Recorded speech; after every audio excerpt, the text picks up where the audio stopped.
Hello everyone, welcome back to शॉनॉलेज bank YouTube channel. स्वागत है आपका एक बार फिर से शॉनॉलेज बैंक के यूट्यूब चैनल पर। आज हम लोग डिस्कस करने वाले हैं आपका फाइनेंस अकाउंट असिस्टेंट का पूरा पेपर डिटेल एनालिसिस के साथ। क्या गलतियां थी पेपर में, कौन से क्वेश्चन की आंसर की में गलत आंसर्स हैं, ठीक है, सारी चीज़ें वन बाय वन देखेंगे कि पेपर में इतने एरर्स थे। जेके एसएसबी वाले सोए हुए हैं क्या यार? जो एडीएम और फ्रेजेस में ऊपर लिखा ही नहीं है कि बच्चों ने उसका मीनिंग बताना है, तो बच्चे कैसे पता चलेगा कि भाई सेंटेंस क्या है। वो तो चलो अच्छी बात है, जो बच्चे पढ़ के गए हैं उनको तो अच्छे से पता था क्या करना है। जिनको नहीं पता था वो क्या करते बेचारे, एटलीस्ट उनको बताना चाहिए था। नेक्स्ट इंपॉर्टेंट थिंग इज कि भाई साइंस आप सिलेबस में देते हो 10 नंबर की और पेपर में पूछ लेते हो 20 नंबर की। तो ये पता नहीं जेकेएसबी वाले किस हिसाब से ये पेपर डाल रहे हैं, और इतना लेंथी पेपर है कि बच्चों के तो कोई एक दो सेक्शंस छूट ही जा रही हैं। मैथ्स इन्होंने इतना लेंथी डाल दिया है कि बच्चे कर ही नहीं पा रहे थे यार।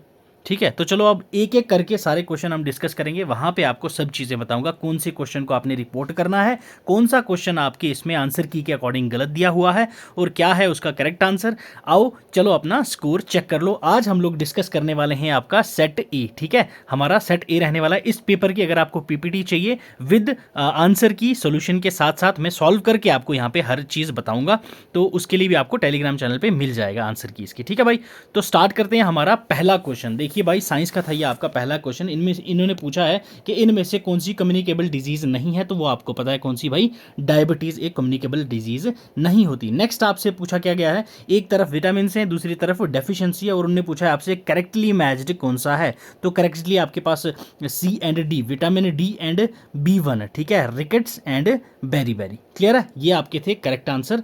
ठीक है, चलो नेक्स्ट आ जाओ। क्वेश्चन 3 देखो क्या कह रहा है भाई। Food cans are coated with tin instead of zinc due to, किसकी वजह से?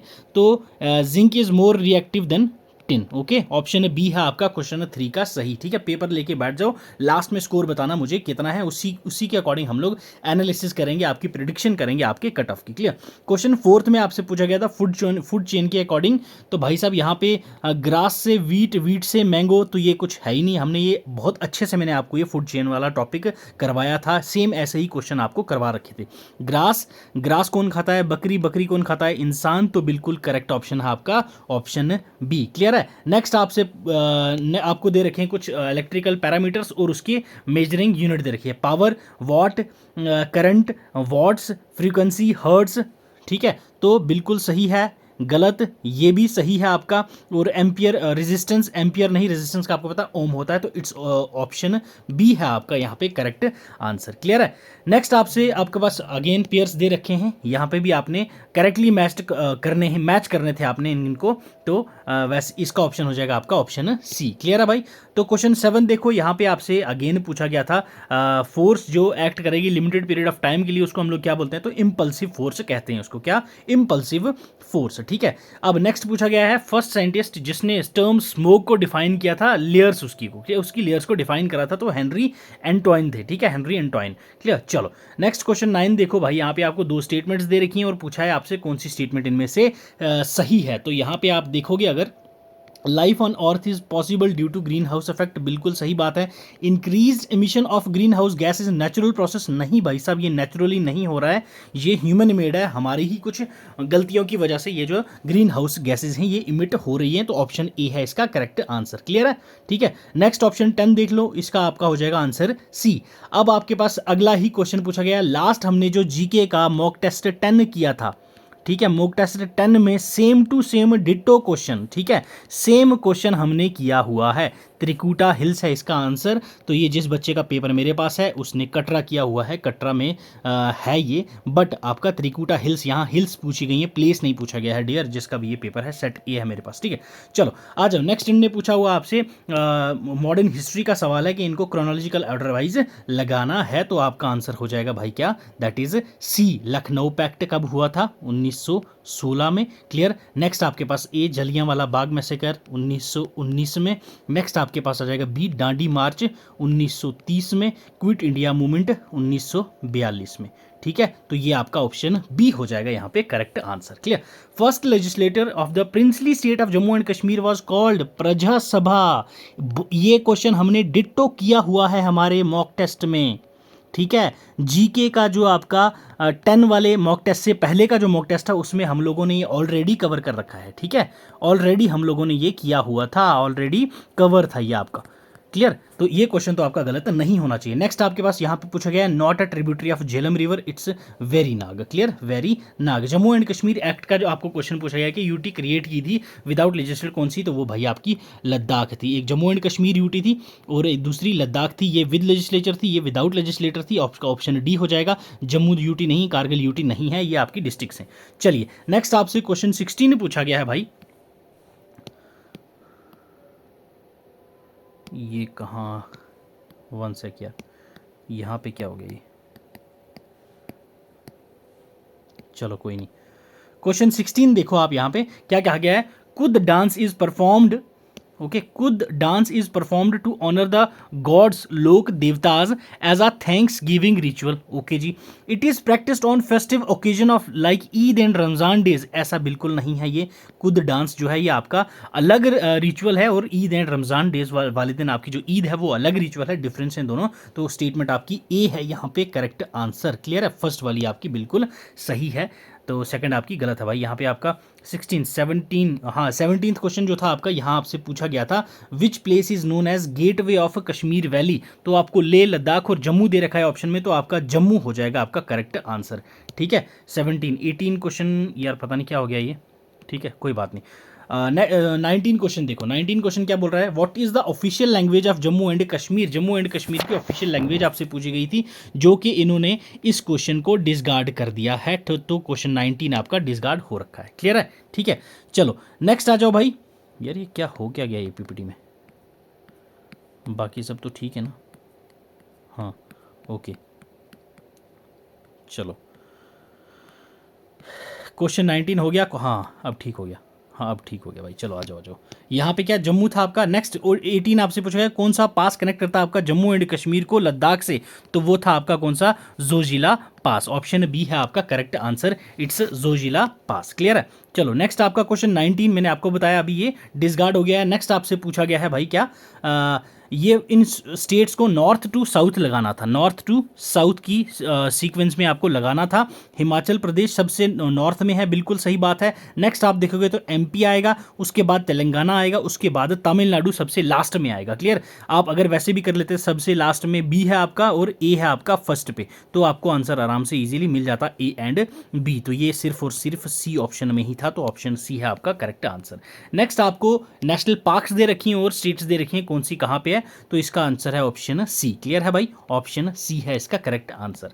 चलो यहाँ पे अगेन क्रोनोलॉजिकल ऑर्डर में आपको ये सारी चीज़ें सीक्वेंस में पूछी गई थी, हर चीज़ हमने की हुई है कवर, चाहे G20 का हो, आईसीसी वर्ल्ड कप हो, चंद्रयान का लॉन्च डेट हो, COP 28 हो जो दुबई में हुई थी, तो इसका आंसर हो जाएगा आपका ऑप्शन ए। क्लियर है। नेक्स्ट आपके पास rabi crops are sown between October to November, yes it's correct. और rabi crops require a lot of water, ऐसा कुछ नहीं है, rabi crops need warm weather for growth.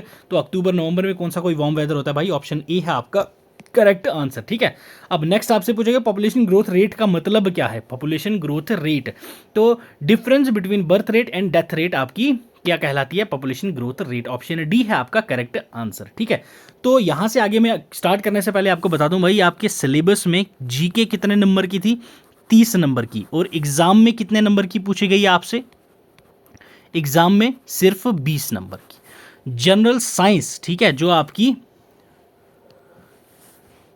ठीक है, जो आपका साइंस का पोर्शन था, जो आपका साइंस का पोर्शन था, ये सिलेबस में था सिर्फ 10 नंबर का, और साइंस के क्वेश्चन आप देखोगे तो आपको 20 क्वेश्चंस देखने को मिलेंगे। पता नहीं जेके एसएसबी के वालों के दिमाग में उस टाइम क्या चल रहा था। एटलीस्ट यार जो जितने नंबर का पोर्शन आपने दिया है उतने का ही पूछा जाए। जो बच्चे अब साइंस में वीक हैं, वो 10 नंबर लेके चल रहे थे, उनको वहाँ पर आप लोगों ने 20 नंबर डाल दिए, वो कैसे सॉल्व करेंगे इसको।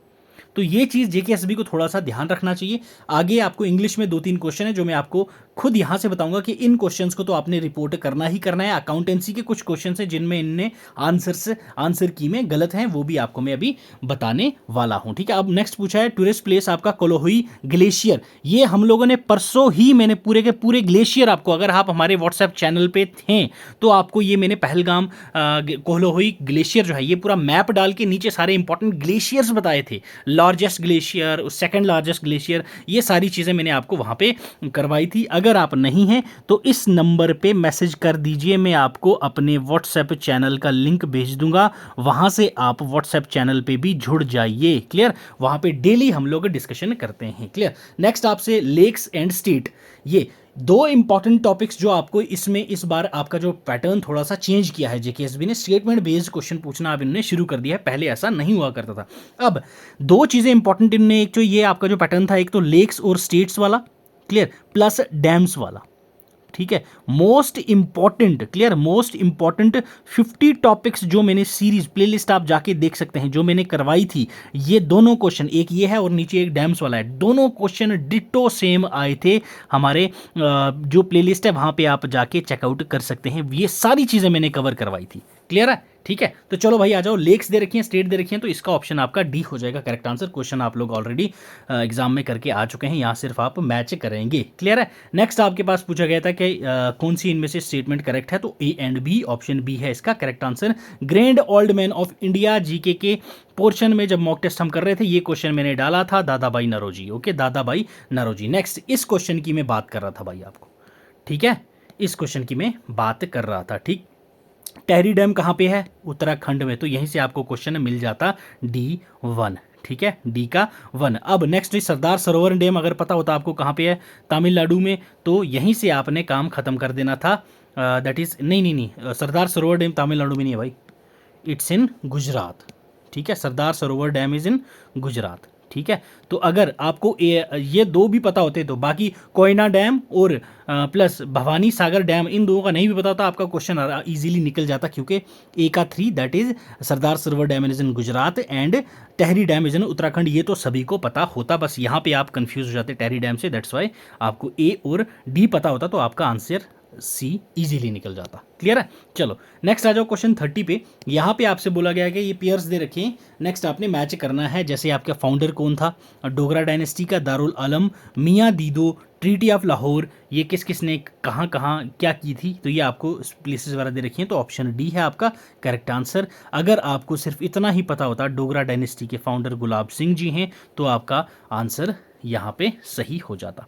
चलो आ जाओ भाई अब अकाउंटेंसी के पोर्शन में। अकाउंटेंसी में पहला ही क्वेश्चन पूछा गया आपसे, क्या भाई, fixed cost is a cost which do not change in a total during a given period despite changes in output, clear है, ऑप्शन सी है आपका कर। अब यहाँ पे आपसे बोला गया था प्राइम कॉस्ट को कैलकुलेट करने के लिए, क्या प्राइम कॉस्ट को कैलकुलेट करने के लिए यहाँ पे हम लोग कंज्यूम्ड वाली डायरेक्ट कॉस्ट लेते हैं, ठीक है, टोटल ऑफ ऑल कॉस्ट है, ये हमारा क्या हो जाता है प्राइम कॉस्ट। प्राइम कॉस्ट का फॉर्मूला क्या होता है हमारे पास, that is total of all direct cost, ठीक है। तो यहाँ पे देख लो कंज्यूम कितनी थी 90,000, देन हमारे पास डायरेक्ट लेबर कितनी थी 60,000, डायरेक्ट एक्सपेंसेस कितनी आ रही थी हमारे पास 20,000, तो टोटल हमारा हो जाएगा 170, तो 170 ही हमारा आंसर, ऑप्शन सी है यहाँ करेक्ट आंसर भाई। चलो supplier personal account are seen in purchases ledger, clear है, ये तो कुछ है ही नहीं, डायरेक्ट क्वेश्चन दे रखा है। Book keeping regarded as step of accounting, first step, ठीक है, book keeping, okay.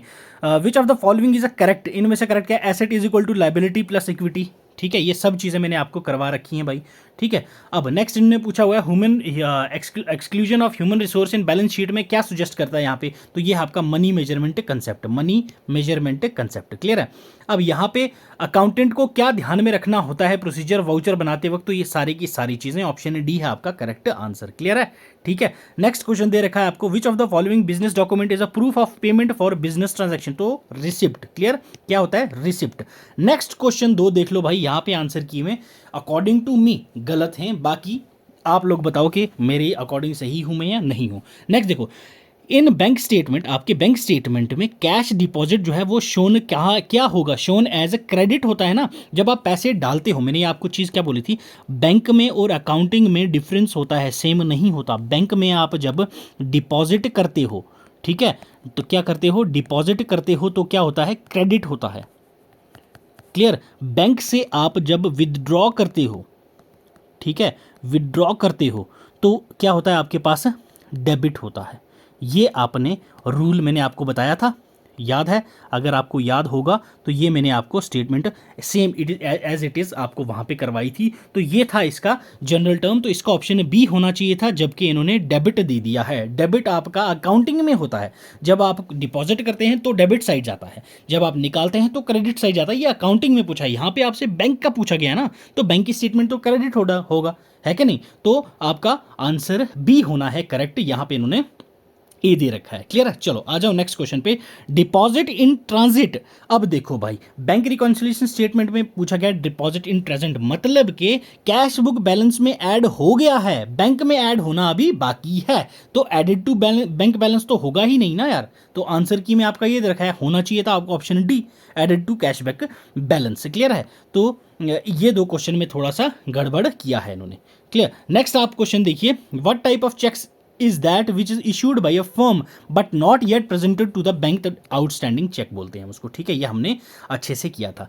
Public financial management system PFMS, इनको पहले क्या बोला जाता था? तो central plan scheme monitoring system, CPSMS कहा जाता था। तो correct answer option A. Clear है? चलो, statement of financial position produced for incomplete accounting record is commonly known as statement of affairs. Clear है? करेक्ट है भाई। चलो नेक्स्ट आपसे पूछा गया, what happens when interest on drawings is charge to a partner. जब पार्टनर के ऊपर इंटरेस्ट ऑन ड्राइंग चार्ज होगा तो क्या होगा? डेबिट किया जाएगा पार्टनर की कैपिटल अकाउंट में। क्लियर है? चलो नेक्स्ट पूछा गया था MNR, ये दो पार्टनर्स हैं जो प्रॉफिट शेयर कर रहे हैं 3:2 में, और ये इन्होंने एडमिट किया एक P न्यू पार्टनर, तो विद 1/5 शेयर इनका नया प्रॉफिट क्या होने वाला है। तो अगर आप लोगों को ये देखो, न्यू शेयर में भी आपका जो ओल्ड पार्टनर्स हैं उनका शेयर बराबर ही होता है। अगर आप सिर्फ पूरा ए और बी था ना, नहीं एम और एन का शेयर आप देखोगे तो एम और एन का कितना है? 8। इसको आप अगर तोड़ोगे तो आपका क्या आएगा भाई? That is 3:2। क्लियर है? तो ये आपका ऑप्शन बी हो जाएगा करेक्ट आंसर। आप इजीली इसको ऐसे निकाल सकते थे। चलो, method of transferring from journal into respective ledger accounts, तो पोस्टिंग बहुत इजी क्वेश्चन था ये, ठीक है। नेक्स्ट आपसे पूछा गया था भाई, under audit is undertaking to check financial controls and irregularities in the organisation, which type of audit? Internal audit, उसको हम इंटरनल ऑडिट कहते हैं। करंट रेशियो, ये आपका आउट ऑफ सिलेबस क्वेश्चन था, ठीक है। Current assets upon current liabilities, जिनको जो आपके कॉमर्स बैकग्राउंड से या फिर जिनने क्लासेस देख रखी थी, तो ये वाला फॉर्मूला मैंने क्लास में सेशन में करवा रखा था, ठीक है। सेशन में आपके करवा रखा था, आपकी जब हमने अकाउंटेंसी करवाई थी, अकाउंटेंसी के सेशन जो हुए थे उसमें आपको ये क्वेश्चन देखने को मिलेगा। क्लियर है? चलो, अब bank passbook is a copy of customer account in banks ledger, ठीक है। बैंक की लेजर में जो कस्टमर की होती है वो होता है आपका bank passbook. Trial balance help us to check accuracy of the ledger, ठीक है। ट्रायल बैलेंस में एक्यूरेसी करते हैं हम चेक लेजर का। नेक्स्ट आपसे पूछा गया था कि भाई अंडर सिंगल एंट्री सिस्टम में इनमें से कौन प्रिपेयर करता है बुक्स? तो ये है आपका sole trader. Clear? Option B है आपका करेक्ट आंसर। चलो, GST is a consumption of goods and service tax based on destination. Clear है? ऑप्शन डी है आपका बिल्कुल correct answer. What does financial leverage measure? Financial leverage जो है क्या मेजर करता है? यस तो भाई मेरे अकॉर्डिंग इसका आंसर बी होना चाहिए था, बट इन्होंने आंसर की में सी दे रखा है। क्लियर है? तो इस चीज़ को भी एक बार मैं वेरीफाई करके आपको फिर से बता दूंगा, ठीक है। तो चलो नेक्स्ट क्वेश्चन देखते हैं। अब देखो भाई, यहाँ पे ये तो बच्चे को पता है भाई इसका आंसर क्या होना चाहिए था। Finance bill becomes the finance act when it is passed by both the house of parliament. बिल्कुल सही बात है, साइंड बाई प्रेसिडेंट, तो हाँ ये होना चाहिए था आंसर। इन्होंने दे रखा है both the house of parliament and signed by prime minister. Prime minister नहीं भाई, प्रेसिडेंट के साइन होते हैं। JKSSB पता नहीं कौन सा माल फूक के बैठ रही है यार, सीरियसली कभी कभी तो बहुत गुस्सा आता है। तो बच्चे इतने मेहनत से, एक तो इतने दूर दूर इस ठंड में पेपर दे के आ रहे हैं, और हर जगह पे इन्होंने कबाड़ा कर रखा है। क्वेश्चन पेपर इन्होंने पहले तो सेट किया, वो भी उल्टा पुल्टा कर दिया है, ठीक है। अब अगर सेट कर रहे हो भाई आंसर की, तो एज अकॉर्डिंग दे दो बच्चों को, वहाँ पे तो दिक्कत ना आए बच्चों को, ठीक है। तो चलो भाई स्टार्ट करते हैं, तो बाकी चीज़ें बाद में डिस्कस करेंगे। अब हो गया, ये इस चीज़ को ध्यान में रखना है। चलो नेक्स्ट आ जाओ। Income which accrue or arise outside India and also received outside India is taxable in case of, तो नॉन रेजिडेंट के केस में ही जाएगी ना भाई। वो NRI हैं, इंडिया से बाहर कमा रहे हैं, तो उन पे टैक्स, इनकम टैक्स जो है वो आपका लग रहा है, तो वो क्या लगेगा, नॉन रेजिडेंट वाला लगेगा ना। रेजिडेंट क्या वो इंडिया में कमा रहे हैं, तो ऑप्शन सी होना चाहिए इसका करेक्ट। की में आपका ए दे रखा है, तो आप टेंशन नहीं लो, JKSSB है ये आपको रिवाइज्ड की फिर से देगा। क्लियर है।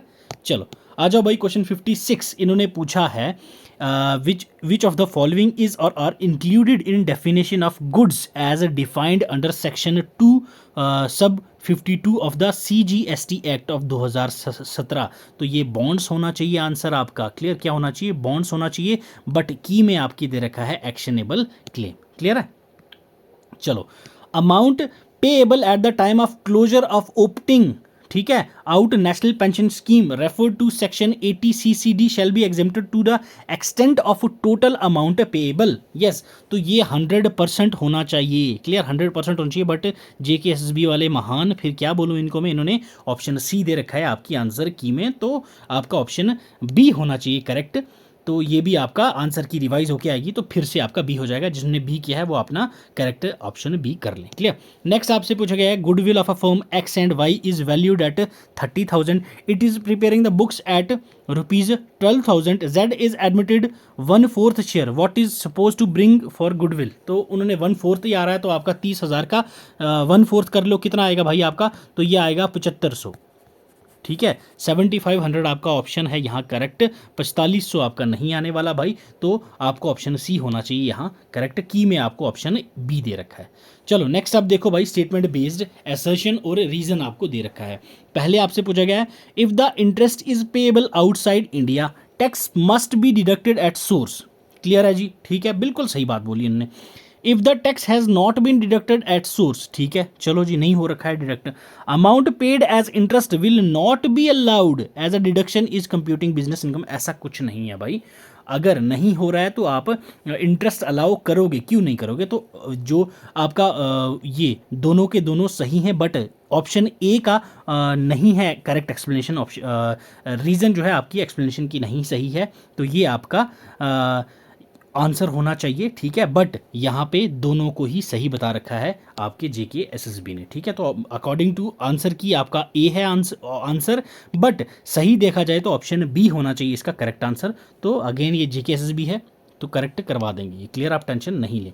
नेक्स्ट आपको दे रखा था भाई यहाँ पे क्या, नंबर ऑफ यूनिट्स निकालनी थी, टोटल कितनी हो रही है, तो आपको फॉर्मूला पता है, factory cost plus profit upon contribution per unit. ठीक है, factory cost plus profit, factory cost कितना अपने पास भाई 5 लाख, प्रॉफिट कितना हो रखा है अपने पास, फिक्स सेलिंग कॉस्ट कितना है आपके पास 3 लाख, तो टोटल कितना हो गया 8 लाख। तो अगर हम लोग इसको डिवाइड करते हैं contribution per unit, contribution per sales per unit कितना है भाई 25, इसमें से अगर आप देख लेंगे मैन्युफैक्चरिंग कॉस्ट कितनी है 15, माइनस कर दो इसमें से 12, तो वेरिएबल सेलिंग कॉस्ट कितनी है 3, माइनस कर दो 3, तो 25 में से 15 को माइनस किया आपने, तो आपके पास कितना बचता है भाई, तो यस इट्स 10। क्लियर, अब आपके पास 9,80,000 डिवाइडेड बाई 10 करोगे तो आपके पास आएगा 98,000 यूनिट्स। क्लियर, ऑप्शन सी है आपका correct answer for this particular question. अब आ जाओ इंग्लिश के क्वेश्चंस पर। पहली चीज़ यहाँ देखो, क्वेश्चन बच्चे को कैसे पता चलेगा कि भाई पूछा क्या गया है। ये आपके पास क्या था, ईडियम एंड फ्रेजेस। ठीक है, ईडियम एंड फ्रेजेस का क्वेश्चन था।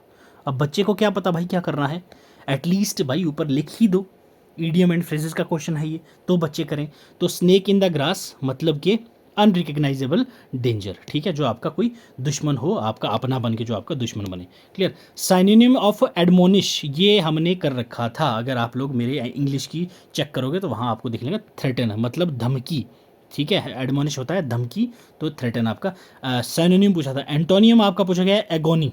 ठीक है, एगोनी का साइनोनिम एंटोनियम अपोजिट पूछा गया तो it's ecstasy. Okay, ecstasy. Clear, option C है आपका करेक्ट आंसर। यहाँ देखेंगे आप अगर 64th क्वेश्चन में, तो यहाँ पे आपको एरर देखने को मिलेगा। तो इस क्वेश्चन को क्वेश्चन सेट ए, ओके भाई, सेट ए क्वेश्चन नंबर 64, आप इस क्वेश्चन को रिपोर्ट ज़रूर कीजिएगा। ठीक है, रिपोर्ट ज़रूर कीजिएगा। क्लियर है, as it is same question था जो इन्होंने अपना इंटरनेट से ले रखा है, कोई इन्होंने मेहनत नहीं की क्वेश्चन बनाने में। ठीक है, तो अब रीअरेंज करना था एज ए ट्री फ्रॉम। अब ट्री फ्रॉम बच्चे यहाँ मैनेज ही नहीं कर पा रहे थे, क्या करूँ, यहाँ ट्री की जगह फ्री होना था। आप फ्री लगाओगे तो सेंस बनेगा, तो आपका ऑप्शन बी होने वाला है करेक्ट आंसर। ठीक है भाई, ये थोड़ा आपका एरर था इसमें। नेक्स्ट आपसे पूछा गया है proper preposition, he hinted at some loss of treasure, option D है आपका correct answer. The boys were playing cricket, cricket was being played by the boys, clear, option D हो जाएगा अगेन करेक्ट आंसर। क्वेश्चन 67 देखो, यहां पूछा गया आपने fill in the blanks, the sun rises in the east and sets in the west. Easy question था ये तो, बहुत इजी क्वेश्चन था। If had left early like everyone, ठीक है, एवरी टाइम नहीं, एवरी वन एल्स डिड, ये आपको लगाना था यहाँ पे एवरी वन, और इनने एवरी टाइम कर दिया है। Else did I would not sitting here now listening to all his rubbish, clear, option C है आपका करेक्ट आंसर भाई, क्लियर है। 68th option C. 69 में आपसे पूछा बोला गया है नेहा प्लेड व्हेन इवनिंग केम, ठीक है, इनमें से आपको क्लॉज चुनना था, पिक आउट द क्लॉज, तो एडवर्बियल क्लॉज है आपका इवनिंग केम, तो व्हेन इवनिंग केम, क्लियर है, ये आपको याद रखना है। याद क्या रखना है, पेपर में आपने ये कर रखा है तो एक पॉइंट जोड़ लो वहाँ पे आप अपने स्कोर में, क्लियर है। नेक्स्ट आपसे पूछा गया था भाई आपकी चुगलियाँ, ठीक है, that is direct indirect, why are you all sitting about there doing nothing, he asked us why we were all sitting about there and doing nothing, option C है आपका correct. Secondary data is a primarily sourced from public available data, clear है, ठीक है। What is the example of primary data collection method, conducting interviews and surveys, ये आपका हो जाएगा क्या भाई, दैट इज प्राइमरी डेटा। बाकी देखो आप एग्जिस्टिंग रिसर्च पेपर जो है वो आपका सेकेंडरी है, रिवाइविंग सेंसस डेटा सेकेंडरी है, एनालाइज करना हिस्टोरिकल रिकॉर्ड किसी और निकल रखा है ऑलरेडी तो सेकेंडरी है, क्लियर। नेक्स्ट आपके पास अगेन क्वेश्चन आयर प्रिपरेशन के रिगार्डिंग पूछा गया था, तो बी एंड डी है आपकी करेक्ट, क्लियर है, बी एंड डी। नेक्स्ट आपसे पूछा गया टेबुलेशन के रिगार्डिंग कौन सा फॉल्स है, ठीक है, रिगार्डिंग टेबुलेशन फॉल्स। तो पहला बोला गया था आपसे tabulation allows the presentation of complicated data, बिल्कुल सही है। Tabulation is a prerequisite for diagrammatic presentation of data, बिल्कुल सही बात है। Statistical analysis of data necessary involves tabulation. Tabulation facilitate comparison between rows and not columns, तो ये रोज and columns दोनों करते हैं, तो दैट्स वाई फॉल्स हो जाएगा आपका डी ऑप्शन। नेक्स्ट आपसे पूछा गया अगेन यहाँ पे किसका, ये प्रोबेबिलिटी का क्वेश्चन आपसे पूछा गया था, तो आपका ऑप्शन डी सी बी हो जाएगा करेक्ट आंसर, रीअरेंज करना था। यहाँ पे पूछा गया सेम प्रोबेबिलिटी का कौन सा इसमें से आपको करेक्ट था, तो एस है आपकी करेक्ट, दैट इज प्रोबेबिलिटीज और always positive, clear, probability negative नहीं होती कभी भी। चलो नेक्स्ट आपसे पूछा गया है भाई अगेन 77th क्वेश्चन, ये आपको करना था, तो आपका ऑप्शन डी हो जाएगा यहाँ पे correct answer, clear, option D है आपका करेक्ट आंसर। चलिए नेक्स्ट आ गया आपके पास 78, इसका आपका 20 आंसर है, क्लियर, टिक करके रख लो भाई 78 का 20, clear. One of the feature of census is simultaneity, okay, simultaneity option B है आपका करेक्ट आंसर। नेक्स्ट आपके पास इंपॉर्टेंट मेजर्स ऑफ मोर्टेलिटी दे रखी हैं सारी की सारी, आपसे पूछा गया कौन सी सही है कौन सी गलत है, मैच करना था आपको इनमें से, ठीक है। तो ग्रॉस रिप्रोडक्शन रेट, तो इसको ये क्या होता है आपके पास, that is measure the number of daughters over a life time, clear, ठीक।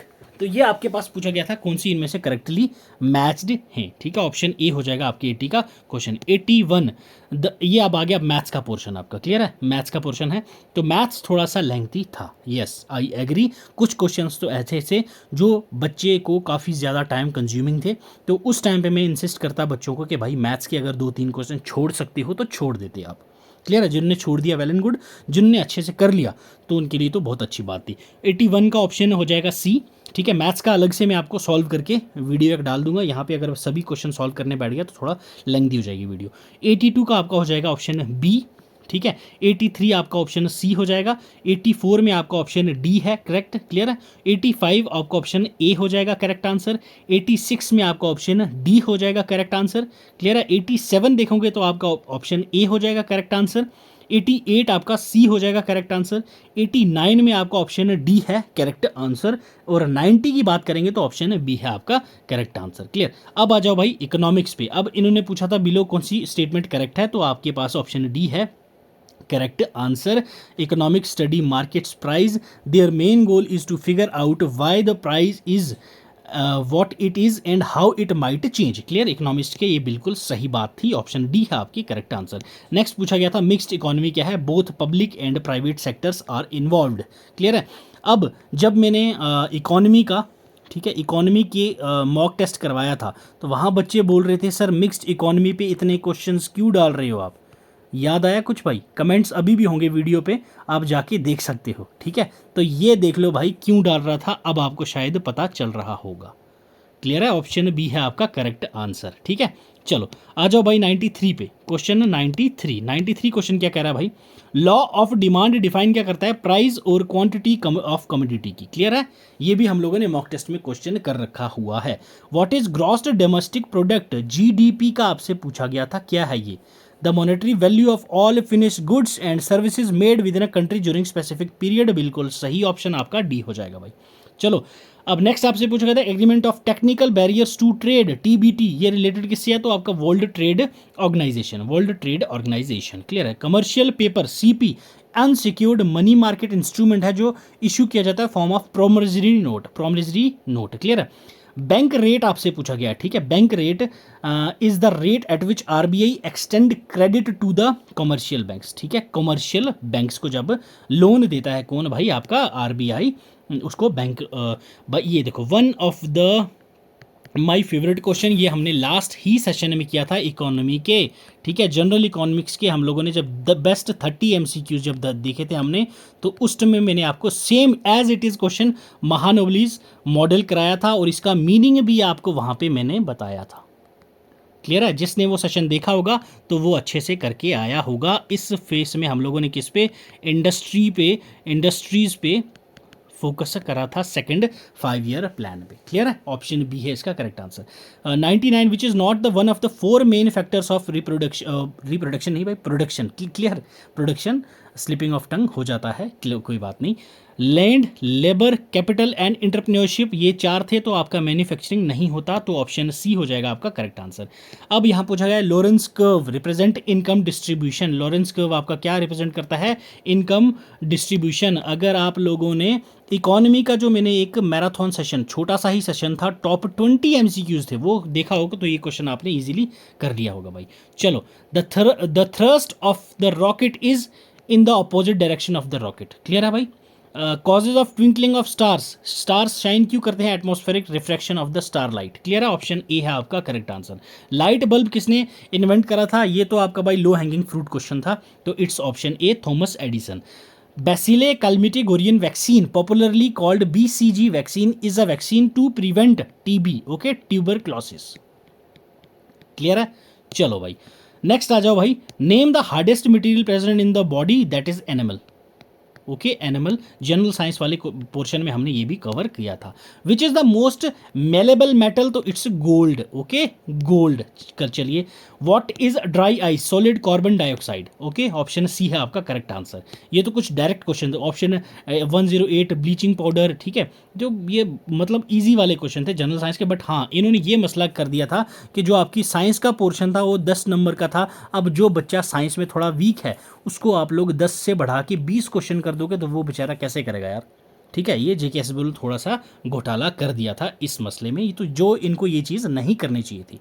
बट अगली बार से आपको फॉर श्योर इस चीज़ का ध्यान रखना है। बच्चों को, जेकेएसएसबी को नहीं, जेकेएसएसबी तो कुछ भी कर देगी, क्या करोगे आप, ठीक है। आप क्या पेपर को रिपोर्ट कर दोगे, क्वेश्चन को रिपोर्ट कर दोगे, उससे ज़्यादा क्या कर सकते हैं आप। बट आपको अगली बार से ये चीज़ें फोकस में ध्यान में रख के पेपर देने जाना है कि भाई कुछ चीज़ है तो हम लोग एक्स्ट्रा करके एफर्ट्स एक्स्ट्रा डालेंगे। Short sight in human eye can be corrected by using proper concave lens. Okay, option B है आपका करेक्ट आंसर। चलो आ जाओ भाई कंप्यूटर सेशन में। कोई क्वेश्चन ऐसा नहीं है जो हम लोगों ने किया नहीं है। कंप्यूटर जो पोर्शन था आपके, ये 10 क्वेश्चन सारे के सारे हम लोगों ने प्रैक्टिस किए थे। मैराथन सेशन 2 लाए थे मैंने, एक में 50 क्वेश्चन, एक में 100 क्वेश्चन। ये सारे क्वेश्चन आपके उनमें से याद रखे हैं, बस लैंग्वेज आपकी ऊपर नीचे की हुई है। देख लो अब, which of the following memory is use to storing data and does not need updates? It's ROM. ठीक है, ये आपकी क्या होती है? परमानेंट मेमोरी होती है। क्लियर, ये आपकी परमानेंट मेमोरी होती है, ये आपको याद रखनी है, परमानेंट मेमोरी में स्टोर होता है रोम में। क्लियर, चलो आ जाओ भाई क्वेश्चन 112वां। क्लियर, इनमें से कौन सा एंटीवायरस है? ट्रोजन हार्स आपका वायरस है। वायरस नोट्रन ये आपका एंटीवायरस है। ये क्वेश्चन हमने किया हुआ है। नेक्स्ट आपके पास है भाई फ्लॉस इज एसोसिएटेड विद, ये एक ओपन सोर्स सॉफ्टवेयर है, आपने यूज किया होगा लिब्र। ओके, लिब्र एक ओपन सॉफ्ट सॉफ्टवेयर है जिसको आप लोग चेंज कर सकते हो अपने अकॉर्डिंग में। तो open source that is source software आपका फ्लॉस, ठीक है। डेजी व्हील किस टाइप का प्रिंटर है, तो ये आपका इम्पैक्ट प्रिंटर है। क्या इम्पैक्ट प्रिंटर है। Which of the following cloud storage services owned by Microsoft, Microsoft की कौन सी क्लाउड स्टोरेज है, तो वो वन ड्राइव आई, ठीक है। आई क्लाउड आपको पता है किसका है, एप्पल का है। गूगल ड्राइव आपको पता है किसका है, गूगल का है, ठीक है। तो आपके पास वन ड्राइव है जो किसका है, माइक्रोसॉफ्ट का है। ये आपको क्वेश्चन हम लोगों ने बड़ी अच्छे से किया हुआ है ये। चलो नेक्स्ट आ जाओ, कंप्यूटर के इजी क्वेश्चन थे भाई। Storage of a firmware is a ROM, clear, अभी ऊपर हम लोगों ने बात की थी। In IT act 2000 which section deals with the punishment of cyber terrorism, तो it's 66F, clear, 66F, option D है आपका correct answer. Digital signature service that has been launched on Aadhaar platform is called e sign disk, okay, option B है आपका correct answer. Next question 119, what does smart governance involve, integrating IT to improve service delivery and decision making, option B है आपका correct answer. तो उमंग app आपसे पूछा गया है कि सिटीजन्स किससे एक्सेस करेंगे, वर्चुअल रियलिटी गेम्स नहीं, स्ट्रीमिंग मूवीज नहीं, गवर्नमेंट सर्विसेज एंड इंफॉर्मेशन, बिल्कुल सही बात थी, तो ऑप्शन सी हो जाता आपका यहाँ पे correct answer for this particular question, ठीक है भाई। तो ये था आपका आज का फाइनेंस अकाउंट असिस्टेंट का पेपर, जिसको हम लोगों ने अभी डीप थॉरली डिस्कस करा है। अकाउंट्स के क्वेश्चन मैंने आपको सॉल्व करके बताए हैं कैसे आपने करना है, ठीक है। अब मेन मुद्दा आ गया क्या आपका भाई, कि भाई कट ऑफ क्या रहने वाला है, ठीक है। पेपर किस हिसाब का था वो हमने देख लिया, अब आ गई कट ऑफ की बात। तो कट ऑफ आप लोग कमेंट सेक्शन में मुझे जितने ज़्यादा, ठीक है, जितने ज़्यादा बच्चे अपना एक्यूरेट, भाई सच बताना, ठीक है, झूठ बोल के कुछ नहीं मिलेगा आपको, ठीक है, एक्यूरेट अपने आप लोग स्कोर मुझे बताओगे, ठीक है। उसी अकॉर्डिंग मैं आपकी एक टेलीग्राम पे आपको एक गूगल फॉर्म दे दूंगा, वहाँ पे आप जाके अपने नंबर एग्जैक्टली जो आपके आ रहा है स्कोर, इस जो मैंने अभी डिस्कस करवाया है इस आंसर की के अकॉर्डिंग वो आप मुझे बताइएगा। मैं आपको डिस्कस करके डिटेल में सारी चीज़ें बता दूंगा कि आपका कट ऑफ क्या रहने वाला है, किस कैटेगरी का क्या रहने वाला है। बाकी जेकेएसएसबी के जो क्वेश्चंस आपके आंसर किए में गलत थे वो रिवाइज्ड आंसर की आएगी तो उसमें करेक्ट हो जाएंगे, ठीक है भाई। तो ये था आपका फाइनेंस अकाउंट असिस्टेंट का पेपर जो हम लोगों ने ऑफिशियल जेकेएसएसबी आंसर की के साथ साथ डिस्कस करा है, क्लियर है भाई। अब नेक्स्ट हमारा क्या रहने वाला है, finance sub inspector, finance inspector plus supervisor का एग्जाम जो आपकी आने वाला है, उस पे आपको कल स्ट्रेटेजी वीडियो में ले आऊँगा कि भाई हम लोग कैसे उसको प्लान करके चलेंगे, कब हमारे मॉक टेस्ट शुरू होंगे और सिलेबस हम लोग कैसे रिवाइज करेंगे। जो गलती आपने फामे की है वो गलती अब आगे आप लोगों ने नहीं करनी है, ठीक है। तो चलो भाई स्कोर अपना ज़रूर मुझे बता देना कमेंट सेक्शन में, टेलीग्राम पे भी मैं डाल दूंगा लिंक गूगल फॉर्म्स का, वहाँ पे भी आप लोग डाल दीजिएगा, फिर मैं आपको कट ऑफ की प्रिडिक्शन एनालिसिस करके बता दूंगा, ठीक है भाई। तो अकॉर्डिंग टू मी पेपर तो मॉडरेट था भाई, इतना कोई टफ नहीं था अगर आप लोग पढ़ के गए थे। बस हाँ ये है कि जेकेएसएसबी ने थोड़ा सा ऊपर नीचे कर दिया था पेपर के क्वेश्चंस के जो नंबरिंग थी। साइंस का जो क्वेश्चन था वो आपको 20 कर दिए, जीके के 10 कर दिए, ठीक है। तो चलो वो तो वेरी करता रहेगा, आप जेकेएसएसबी को आप कुछ नहीं कर सकते। तो ठीक है भाई, तो आज के लिए रखते हैं इतना ही, अपना स्कोर बता देना, मिलेंगे कल स्ट्रेटेजी वीडियो में। तब तक पढ़ते रहो, खुश रहो, आज के दिन रेस्ट करना आराम से, जितना आपका स्कोर आ रहा है कोई बात नहीं, स्टे काम। अब जो फॉर्म में आपने गलती कर दी उसको भूल जाओ, ठीक है, जो हो गया सो हो गया, पेपर आपका हो गया है, ठीक है। अब इसको आप कुछ कर नहीं सकते, चेंज नहीं कर सकते इसको, जो आपने कर दिया सो कर दिया। नेक्स्ट आपका पेपर है उस पर अब फोकस करो, क्लियर है। चलो भाई मिलते हैं अगले सेशन में, तब तक God bless you, keep learning, keep sharing.